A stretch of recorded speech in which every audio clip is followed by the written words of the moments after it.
a 6th grader over in High Tech Middle in Chula Vista, and this is Miss Julia Jacobsen, who was my 4th grade teacher. And we have a very quick question that might get you wondering. Have you ever seen the movie The Wizard of Oz? You know, the one with the yellow brick road and all. Well, why shouldn't I be able to follow my own yellow brick road? That'll lead me to have more control over my education. Why shouldn't students be able to have more freedom when deciding on what they'd like to learn about? I thought about these questions and realized that traditional schools have it all backwards. You don't give your students the answers. You lead them towards a path of experimental research and allow them to express their curiosity. So please, don't be the boss.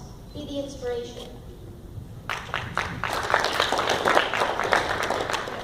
So High Tech High is a network of schools that does things really differently from traditional schools. It's a place where student voice is really highly valued. And because of our different model, we get a lot of visitors coming with a lot of questions. And we recently started creating MOOCs to share our ideas with people who aren't able to make the trek out to San Diego.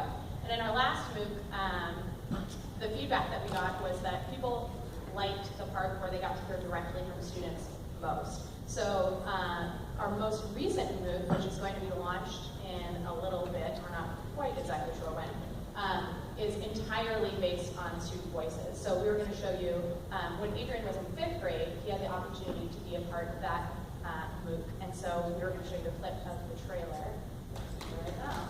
Yeah.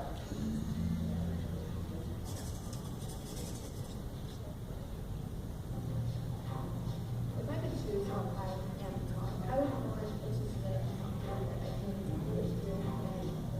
my advice for teachers is to understand what your students want to be learning and get their feedback on the ways you're teaching. I also wanted to find a way that is not physically standard. I know that a lot of teachers not don't like group lectures. I would recommend not doing that. No, none of that. You just tell them what to do, and you give them a worksheet, and they're just going to forget it the next day. Teach them to ask questions. Let them be kids.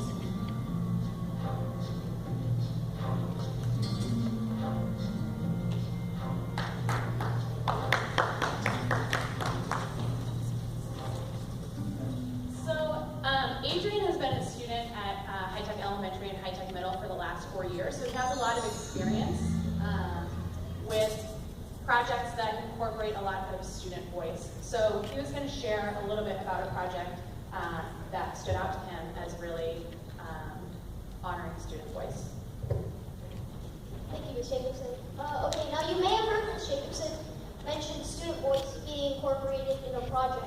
And this doesn't sound like something unusual, but when I go in depth into how insanely helpful student voice played out during this project, you may be surprised.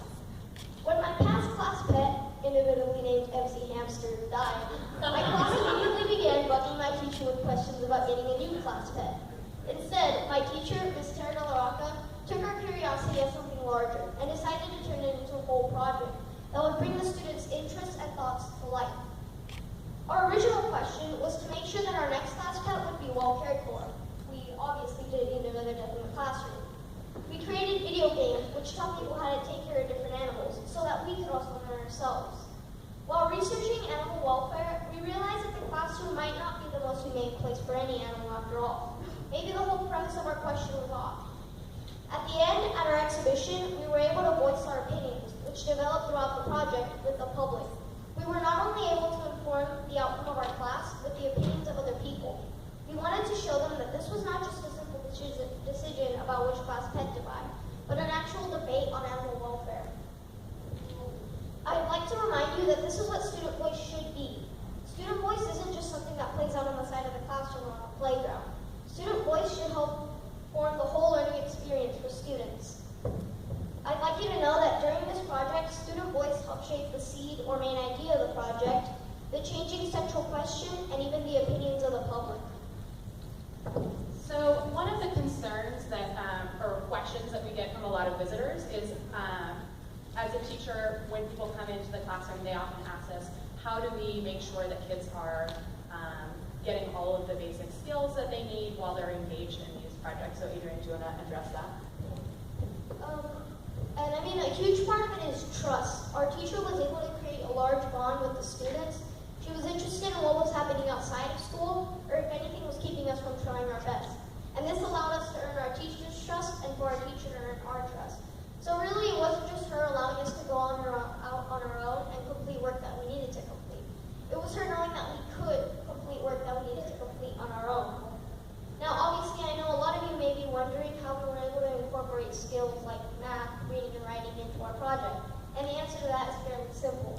We were able to find ways to incorporate these skills into our project. For example, when coding our video game, we had to learn about coordinate graphs in order to allow our character or pet to move. We were able to improve on our reading and writing skills when researching by reading through articles and even creating paragraphs. Sometimes subjects like writing were a necessary evil.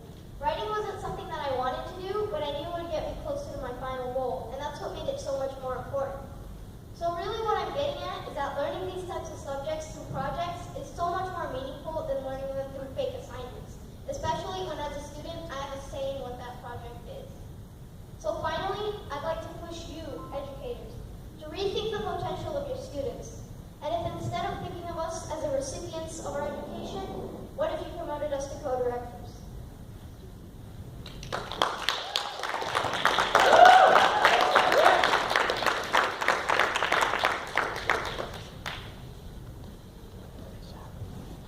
Wow, that is an awesome talk to everyone in the room. I am feeling really energized by that talk, and I hope that you all find a renewed sense of purpose. I'm going to go look that book up now. For our closing session, we're going to bring up Zach once again. We are not tired of you. I'm tired of me. He's the co-founder and executive director of Student Voice, in case you didn't get the memo. And Mark Shelley. Perfect. Well, no, I think this was an interesting experience for me, honestly. I'm going to be very candid. South by Southwest bringing students to this conference was really, really, really interesting. Because